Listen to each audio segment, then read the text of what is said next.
Libya is as unstable as ever, and the current government, as you testified, Mr.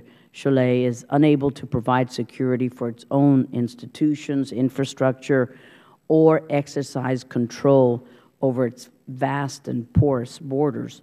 Our efforts to strengthen the defense capabilities of the Libyan government is this general purpose force, which, but we haven't even begun training them 3 years after Gaddafi. So what were we doing these past 3 years while Libya became the wild, wild west? Why didn't we remain engaged, knowing that the Libyan people would be ill-equipped, ill-prepared to face the immediate challenges? And how has our disengagement contributed to the current situation on the ground? We know that Gaddafi had a large stockpile of weapons and even sealed stockpiles of chemical weapons, and that once he fell, it was a mad dash to try to recover those. We even allocated over $40 million in an effort to keep them out of terrorist hands. Yet Libyan arms have been used not only in Libya, but in Mali, in Algeria, Tunisia, Chad, Lebanon, and Syria, probably everywhere else. Furthermore, Qatar was shipping weapons to Libyan rebels despite an arms embargo on Libya during the 2011 uprisings, and we did nothing to stop that. In fact, many sources say we condoned it. Unsurprisingly, many of these weapons fell into the hands of terrorists. How did we fail to recover Gaddafi's arms and actually end up indirectly supplying the terrorists with even more weapons? And what is the status of our efforts on that front now? How heavily armed are these groups today?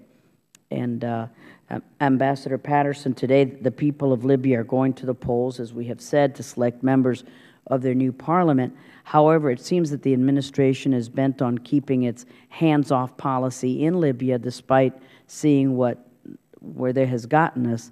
Reuters published an article last night about our policy in today's election, and it quotes an unnamed U.S. government official saying that our policy won't change significantly no matter what the outcome of the elections are, and the administration has acknowledged there's only so much that it can do in Libya. Is that our Libya policy? We helped create the mess, but we're going to keep as far away as possible, that we can't do anything to right the ship. And the rapidly deteriorating security situation certainly looms heavy over this election. The timing of the election was also rushed, as they were only announced last month. What has the administration done to help ensure that, or help the Libyans ensure that the elections are credible and that the results will be truly representative of the people of Libya? Can you give us the latest assessment on the elections? What are the major issues? How we plan to deal with the new government to reverse course in Libya? Thank you to both. Mr. Cholet. Thanks, Madam Chair. On the issue of Libyan weapons, for many years it's been a great concern of ours. The amount of weapons in Libya and the flow of those weapons outside of Libya, whether it's headed towards Mali or across into Egypt. We have had some successes, particularly, for example, on the chemical weapons issue, which was a very concerning situation after the fall of Gaddafi, and through our efforts we helped secure the chemical weapons facility in Wadan, but then very importantly, over the course of 2013, spent about $50 million to help destroy weaponized munitions that had been undeclared prior to the fall of the Gaddafi. So identify those, secure those munitions, and then ultimately destroy them. That was administered through our cooperative threat reduction program. Secondly, on manpads, shoulder-fired air defense missiles. Again, Libya had a tremendously large stockpile of these weapons that Gaddafi had amassed. And the Department of Defense, working very closely with our partners in the Department of State, spent roughly $40 million to help identify and destroy large stocks of those manpads.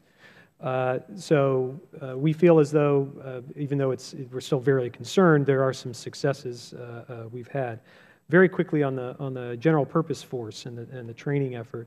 As I said in my statement, we are not where we want to be on that effort. There's many reasons for that. It's only a year ago the Libyans asked for assistance in training such a force. So we've worked very hard at the Department of Defense, through my office, through AFRICOM, but with our State Department colleagues as well, on scaling up this effort. One of the reasons why it's been slow is because our Libyan partners and the lack of capacity on their end to help hold up their end of the bargain in terms of paying for this program. As I mentioned, it's about $600 million, at least our piece of it, to be scoped. It's important to note that our allies who have begun training modestly are doing so out of pocket. The Libyans have not paid them, so the training that they're doing is something they're doing out of their own budgets. And the second issue I'd just say is the problem of identifying and vetting Libyan personnel.